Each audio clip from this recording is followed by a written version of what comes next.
नमस्ते दोस्तों, कैसे हैं आप सब। मेरे YouTube चैनल हिंदी कहानी वाली में आपका स्वागत है। प्रस्तुत है प्रेमचंद्र जी की कहानी मैकू। कादिर और मैकू ताड़ी खाने के सामने पहुंचे तो वहां कांग्रेस के वॉलेंटियर झंडा लिए खड़े नजर आए। दरवाजे के इधर उधर हजारों दर्शक खड़े थे। शाम का वक्त था। इस वक्त गली में पियक्कड़ों के सिवा और कोई न आता था। भले आदमी इधर से निकलते झिझकते। पियक्कड़ों की छोटी छोटी टोलियां आती जाती रहती थी। दो चार वेश्याएं दुकान के सामने खड़ी नजर आती थीं। आज ये भीड़ भाड़ देखकर मैकू ने कहा, बड़ी भीड़ है वे, कोई 200-300 आदमी होंगे। कादिर ने मुस्कुराकर कहा, भीड़ देखकर डर गए क्या? यह सब होर हो जाएंगे, एक भी न टिकेगा। यह लोग तमाशा देखने आए हैं, लाठियां खाने नहीं आए हैं। मैकू ने संदेह के स्वर में कहा, पुलिस के सिपाही भी बैठे हैं। ठेकेदार ने तो कहा था पुलिस ना बोलेगी। कादिर, हाँ बे, पुलिस ना बोलेगी।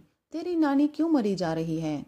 पुलिस वहां बोलती है जहां 4 पैसे मिलते हैं या जहां कोई औरत का मामला होता है। ऐसी बेफजूल बातों में पुलिस नहीं पड़ती। पुलिस तो और शह दे रही है। ठेकेदार से साल में सैकड़ों रुपए मिलते हैं। पुलिस इस वक्त उसकी मदद ना करेगी तो कब करेगी? मैकू, चलो आज 10 हमारे भी सीधे हुए, मुफ्त में पिएंगे वह अलग। मगर हम सुनते हैं कांग्रेस वालों में बड़े बड़े मालदार लोग शरीक हैं। वह कहीं हम लोगों से कसर निकालें तो बुरा होगा।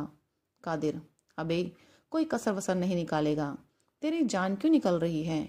कांग्रेस वाले किसी पर हाथ नहीं उठाते, चाहे कोई उन्हें मार ही डाले। नहीं तो उस दिन जुलूस में 10-12 चौकीदारों की मजाल थी कि 10,000 आदमियों को पीट कर रख देते। 4 तो वहीं ठंडे हो गए थे, मगर एक ने हाथ नहीं उठाया। इनके जो महात्मा हैं वे बड़े भारी फकीर हैं।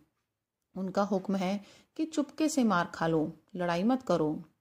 यूं बातें करते करते दोनों ताड़ी खाने के द्वार पर पहुंच गए। एक स्वयं सेवक हाथ जोड़कर सामने आ गया और बोला, भाई साहब, आपके मजहब में ताड़ी हराम है। मैकू ने बात का जवाब चाटे से दिया। ऐसा तमाचा मारा कि स्वयं सेवक की आंखों में खून आ गया। ऐसा मालूम होता था गिरा चाहता है। दूसरे स्वयं सेवक ने दौड़कर उसे संभाला। 5 उंगलियों का रक्त में प्रतिबिंब झलक रहा था।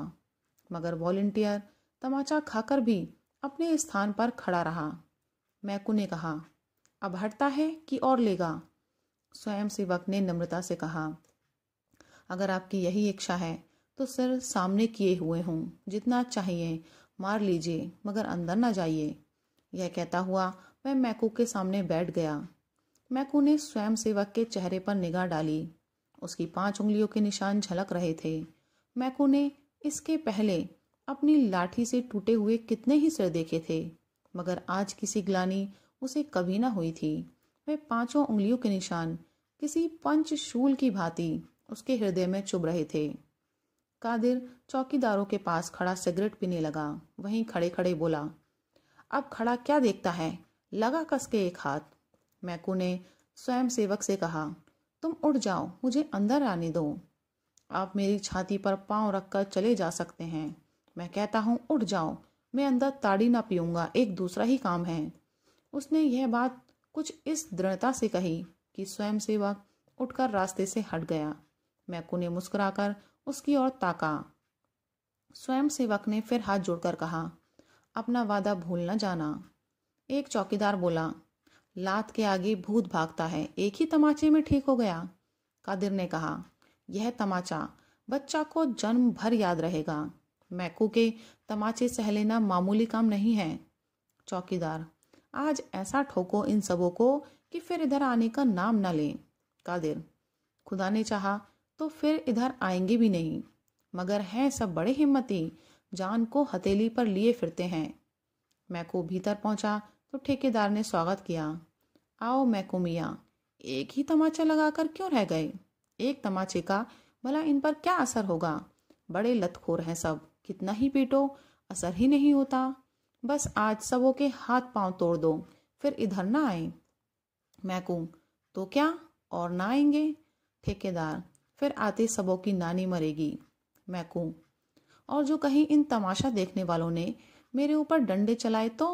ठेकेदार, तो पुलिस उनको मार भगाएगी, एक झड़प में मैदान साफ हो जाएगा।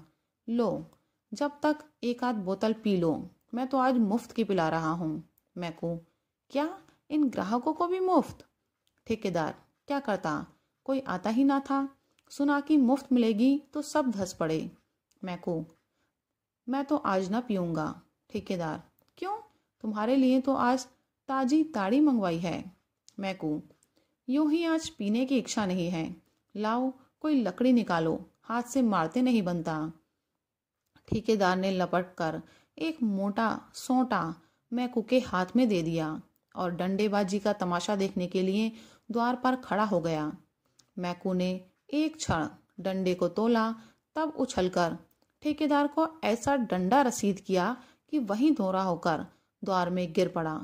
इसके बाद मैकू ने पियक्कड़ों की ओर रुख किया और लगा डंडों की वर्षा करने। न आगे देखता था न पीछे, बस डंडे चलाए जाता था। ताड़ीबाजों के नशे हिरन हुए, घबरा घबरा कर भागने लगे, पर किवाड़ों के बीच में ठेकेदार की देह बिंधी पड़ी थी।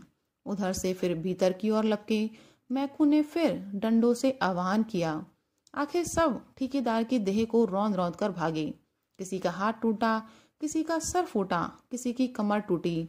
ऐसी भगदड़ मची कि 1 मिनट के अंदर ताड़ी खाने में एक चिड़िए का पूत भी ना रह गया। एकाएक मटकों के टूटने की आवाज आई। स्वयंसेवक ने भीतर झांक कर देखा तो मैकू मटकों को विध्वंस करने में जुटा हुआ था। बोला, भाई साहब, अजी भाई साहब, यह आप गजब कर रहे हैं। इससे तो कहीं अच्छा कि आपने हमारे ही ऊपर अपना गुस्सा उतारा होता। मैकू ने 2-3 हाथ चलाकर बाकी बची हुई बोतलों और मटकों का सफाया कर दिया और तब चलते चलते ठेकेदार को एक लात जमाकर बाहर निकल आया। कादिर ने उसको रोककर पूछा, तू पागल तो नहीं हो गया है बे? क्या करने आया था और क्या कर रहा है?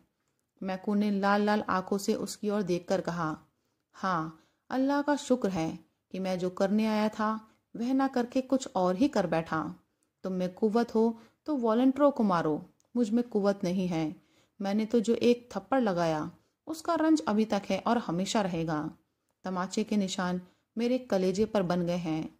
जो लोग दूसरों को गुनाह से बचाने के लिए अपनी जान देने को खड़े हैं, उन पर वही हाथ उठाएगा जो पाजी है, कमीना है, नामर्द है। मैको फिसादी है, लठैत गुंडा है, पर कमीना और नामर्द नहीं है। कह दो पुलिस वालों से, चाहे तो मुझे गिरफ्तार कर लें। कई ताड़ीबाज खड़े सिर सहलाते हुए उसकी ओर सहमी हुई आंखों से ताक रहे थे। कुछ बोलने की हिम्मत न पड़ती थी। मैकू ने उनकी ओर देखकर कहा, मैं कल फिर आऊंगा। अगर तुम में से किसी को यहाँ देखा तो खून ही पी जाऊंगा। जेल और फांसी से नहीं डरता। तुम्हारी भलमनसी इसी में है कि अब भूल कर भी इधर ना आना। ये कांग्रेस वाले तुम्हारे दुश्मन नहीं हैं। तुम्हारे और तुम्हारे बाल बच्चों की भलाई के लिए ही तुम्हें पीने से रोकते हैं। इन पैसों से अपने बाल बच्चों की परवरिश करो, घी दूध खाओ। घर में तो फाके हो रहे हैं, घरवाली तुम्हारे नाम को रो रही है और तुम यहाँ बैठे पी रहे हो। लानत है इस नशेबाजी पर। मैकू ने वही डंडा फेंक दिया और कदम बढ़ाता हुआ घर चला।